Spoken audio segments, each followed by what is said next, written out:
Jatanras Polda Sumsel melakukan reka ulang jero kasus pembunuhan serta perampokan terhadap Nyai Kristina, pensiunan guru yang sempat dinyatakan hilang. Pelaku utama membunuh dengan cara jirat leher make tali, kemudian membuang tunu jenazah korban di tempat pembuangan.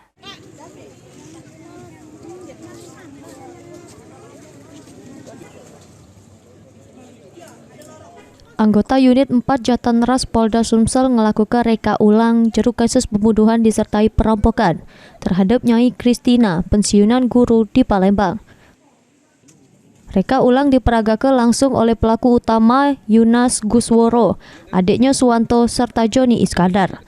Diawali di rumah korban, pas pelaku bermodus Yunas minta antar korban ke daerah Sukabangun. Pelaku Yunas ternyata sudah merencanakannya dengan nyiap ke tali untuk jirat korban di Sukabangun 1 Palembang pada adegan ke-4A.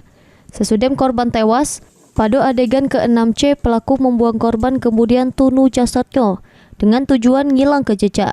Sesudah itu pelaku Yunas ke rumah Joni Iskandar nyerah ke HP sama barang korban lainnya. Kemudian pelaku Yunas balik lagi ke rumah korban ngambil BPKB mobil untuk dijajokan oleh adik Yunas yakni Suwanto pada pembeli. Sesudah melancarkan aksinya, pelaku Yunas pergi ke Bogor dampingi anaknya kawin.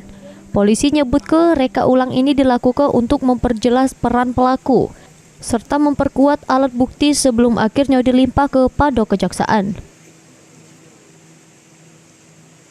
Terkait dengan tindak pidana penculikan dan pembunuhan korban atas nama Kristin yang dilakukan di lokasi TKP, yang mana ada beberapa adegan yang ditampilkan dan kemudian reka ulang dari awal kejadian sampai dengan lokasi di mana korban dibuang. Untuk berkasnya saat ini sedang dalam proses melengkapi berkas dan akan segera dilimpahkan ke kejaksaan. Selanjutnya, kalau berkas perkara sudah dinyatakan lengkap, bakal dilimpah ke pada kejaksaan serta disidang ke di meja ijo. Mulyadi, PAL TV.